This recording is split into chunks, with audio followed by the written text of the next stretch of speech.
sound effect dari efek-efeknya action di situ itu bener-bener nge-full bass dan gitu-gitu. Autornya bernama Atsushi Okubo atau Atsushi, aku maaf kalau salah ya.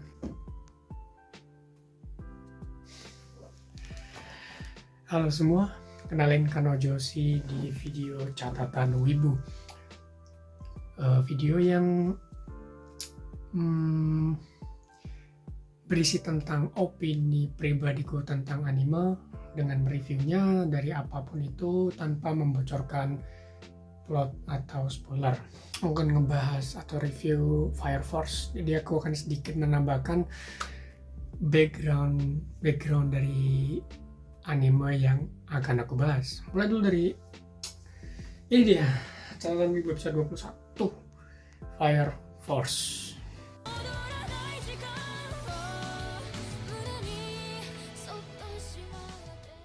Anime dengan sound effect yang sangat-sangat luar biasa, fantastik, ngebas, dan pencahayaannya bagus, motionnya bagus, animasinya oke, dan lebih menjadi poinnya adalah ini shonen, anime shonen.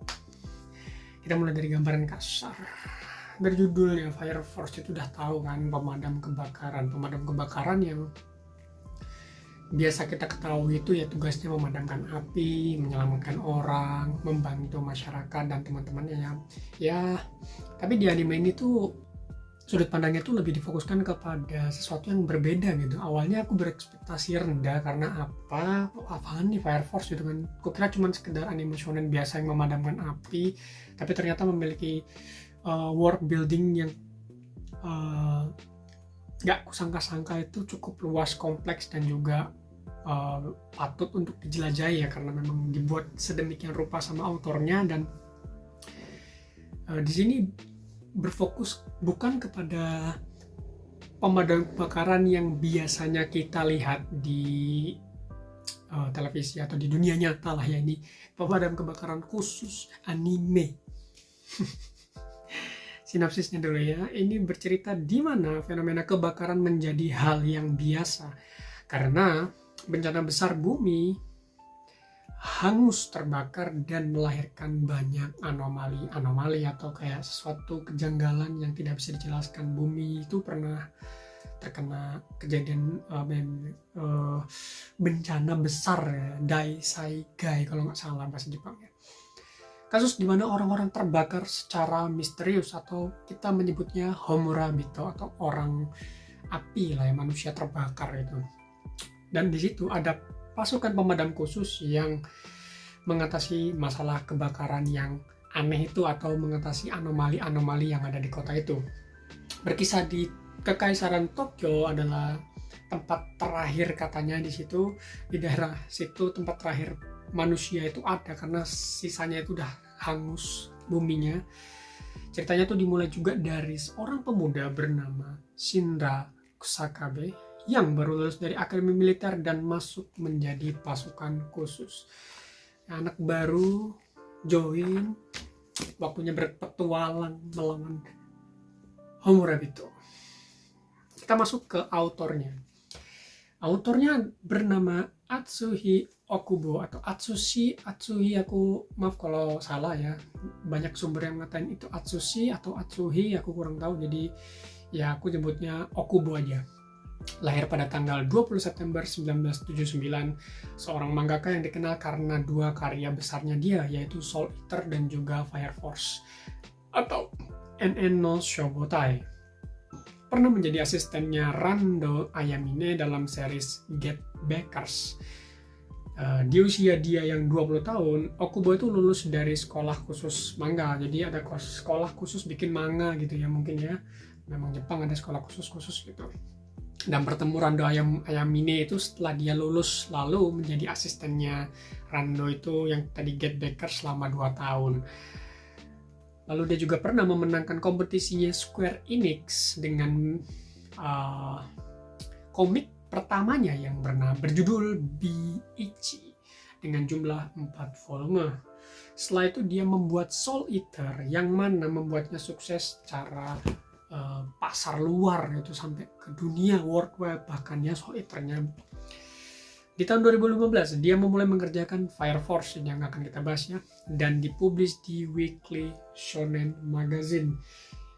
Fire Force ini adalah komik pertamanya dia yang masuk ke weekly. Jadi lalu pada bulan Mei, Okubo itu mengumumkan bahwa Fire Force adalah komik terakhirnya. Jadi nggak ada komik baru.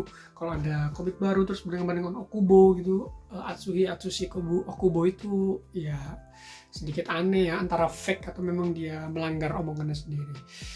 Lalu kita masuk ke About and Production. Kita mulai dulu dari komiknya ya. Tadi kan aku nyebutnya dari awal Fire Force ya karena gampang. Jadi penyebutan Jepangnya itu cukup ribet, Enen no Shobutai. Jadi ya kita sebut aja Fire Force. Ditulis dan diilustrasikan oleh Atsushi Okubo, dipublish oleh Weekly Shonen Magazine pada tanggal 23 September 2015. Di awal dia tuh bilang tadi kan di Mei 2020 itu adalah komik terakhirnya. Dan dia juga bilang bahwa komik Fire Force itu kira-kira akan tamat di antara volume 30 sampai dengan 50 ya, kalau bisa nggak sampai 50 begitu katanya.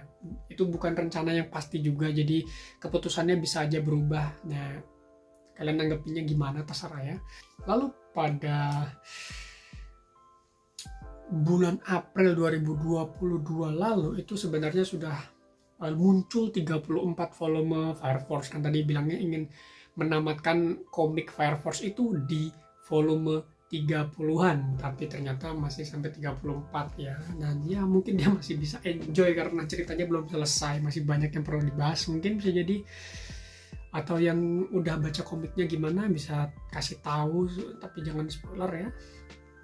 Untuk adaptasi animenya itu diumumkan pada 4 November 2018 dan digarap oleh studio David Production. David Production adalah salah satu studio yang menggarap JoJo, jadi jangan diragukan lah kalau soal grafisnya atau musiknya, itu memang mereka pintar lah ya untuk mengatasi yang seperti itu. Top pokoknya. Kita masuk langsung aja ya ke review, jadi nggak usah lama-lama. Kita dari segi grafis, secara visual menurutku oke, gambarnya oke ya, desain grafis dari tim yang ngedesain karakternya juga itu bagus. Dan yang aku suka tuh di season 1 terutama itu pewarnaannya mereka di awal-awal episode tuh bagus banget, warna birunya, warna kuningnya itu waktu gelap terangnya dipakai itu bagus banget. Pokoknya white balance yang digunakan di sinematik di episode awal-awal itu bagus. Dan tentu saja kayak animasinya, tentunya animasi atau motion gerakan dari itunya itu bukan sesuatu yang aneh. Koreografi dari gerakannya atau storyboardnya itu dibuat dengan rapi dan disesuaikan dengan baik gitu loh. Jadi bisa dibilang ini anime action yang memanjakan mata juga lah ya, nggak klik-klik juga nggak seterang-terang Kimetsu no Yaiba enggak, tapi cukup balance lah ya pencahayaannya, nggak sekontras anime shonen yang lain, tapi ini oke lah, ini pas dan bagus menurutku actionnya. Untuk alur ceritanya sendiri ya ini perlu diingat ya, ini shonen pada umumnya, jadi kalian tidak bisa berharap gimana ceritanya akan jadi seperti apa atau gimana patternnya sama anime shonen tuh pasti seperti itu, tentang friendship gitu kan, tentang pertemanan dan perjuangan. Ya, Shinraku Sakabe dan teman-temannya berjuang dalam mengungkapkan sebuah misteri. Nanti setelah misterinya apa, nanti lanjutnya kemana, akhirnya kemana, itu sebenarnya mirip-mirip ya. Tapi untuk pembawaannya David Production sendiri, mereka membawakan animenya itu dengan cukup baik menurutku. Tidak dengan pace yang rumit, ada filler juga yang bagus, fanservice-nya ada, moe-nya dapet, dan menurutku dari segi alur ceritanya masih bisa dinikmati orang lah ya, nggak yang rumit banget ini apa gitu. Mereka menjelaskan itu, narasinya juga bagus, mereka mengulang-ulang sebuah narasi supaya lebih ngena ke penonton. Mungkin kalau kalian di awal-awal pasti akan ada kayak narator yang nyeritain tentang sesuatu dan itu berulang kali dikasih tahu, mungkin itu buat ngingetin gitu ya, mungkin biasanya kan untuk pengulangan kan seperti itu. Kita masuk ke karakternya. Karakter di anime ini sebenarnya cukup menarik ya, karena ya anime shonen itu pasti menunjukkan gimana kreativitas dari autornya, yang dimana aku melihat karakter utama dan orang-orang di sekitar karakter utama itu cukup memiliki sebuah relasi yang baik. Ya maklum aja, pasti anime shonen itu berfokus kepada sebuah komunitas ya. Karena nanti akan ada grup ini, grup A, B, C, D, ada komunitas-komunitas tertentu yang membuatnya itu menjadi semakin seru karena ada pihak-pihak tertentu, ada kelompok-kelompok tertentu, itu membuat cerita pasti lebih menarik.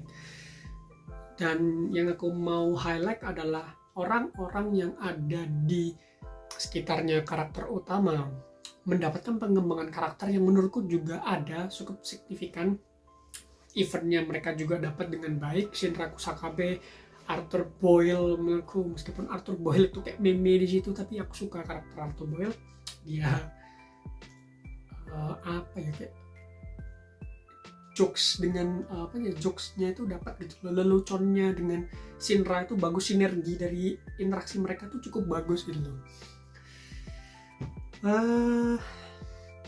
Dan kita langsung aja lah masuk ke musiknya. Musiknya menurutku ini adalah salah satu nilai tinggi yang bisa aku berikan ke anime ini. Di samping tadi grafisnya yang juga bagus, musiknya menurutku untuk background music dari battle-nya cukup oke. Waktu pas santainya juga cukup oke. Masuk eventnya ya David Production, aku nggak meragukan itu. Tapi yang menjadi perhatianku banget itu adalah sound effect dari efek-efeknya action di situ. Itu bener-bener nge-full bass dan gitu-gitu. Itu buat kalian yang nonton mungkin pakai earphone, pakai headphone atau apapun, pakai earbud, terserah, itu akan dimanjain lah teman-teman. Atau mungkin kalau nontonnya di bioskop akan lebih mantap gitu ya, dengan audio yang sebegitu megah gitu, untuk sound effect-nya.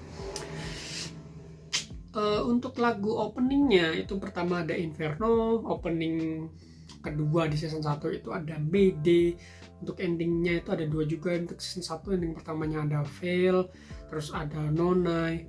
Untuk season 2 itu ada Spark Again dan Torch of Liberty. Lalu untuk ending season 2 nya itu ada ID dan Desire. Ya itu tadi menurutku cukup terkenal ya, terutama mengingat Inferno waktu itu cukup meledak lagunya. Mungkin buat teman-teman atau buat kalian yang mengikuti J-pop di YouTube, Inferno itu cukup meledak pada saat itu ya, menjadi kesukaan semua orang pada tahun 2018-19 kalau aku tidak salah ingat. Dan untuk favoritku sendiri, aku suka dengan ending 1 Veil itu cukup kenal lah di aku beberapa situasi gitu. Kita masuk ke kesimpulan. Kesimpulan, apakah anime ini worth it untuk ditonton atau enggak? Sebenarnya ini anime yang cukup worth it untuk ditonton. Ceritanya itu cukup kompleks, gimana mereka memecahkan teka-teki, semuanya sama lah ya pada anime shonen pada umumnya. Dan bisa dibilang sempurna sih enggak, tapi ini anime yang menurutku pas. Kekurangannya juga enggak yang begitu kelihatan banget atau jelek juga dibilang enggak. Anime yang cukup bagus, actionnya tuh bagus, desain grafis, desain art atau karakter desainnya juga enak, lebih mantap gitu loh. Dan pencahayaan di anime ini menurutku aku lebih suka di season 1 lah ya daripada di season 2, karena season 2 lebih terang menurutku. Season 1 tuh lebih dapat low light-nya, dapat kontrasnya, jadi pencahayaannya tuh bagus lah di season 1. Ya itu aja lah ya, nggak ada sesuatu yang wow banget buat anime shonen karena mungkin tidak seterang atau sebrutal animasinya di beberapa anime shonen yang lain kayak Kimetsu no Yaiba gitu. Tapi ini menjadi salah satu opsi lah ya, kan nggak mungkin nonton Kimetsu no Yaiba ditonton ulang. Ya, ini menjadi salah satu opsi yang pada saat itu di era-era 2018-19 itu Kimetsu no Yaiba juga baru rilis season 1 dan ini juga season 1-nya keluar. Jadi pada saat itu cukup hype ya, ada Kaguya juga. Jadi itu aja lah ya untuk video catatan minggu kali ini. Terima kasih yang udah nyimak sampai selesai. Ya, kita tutup dengan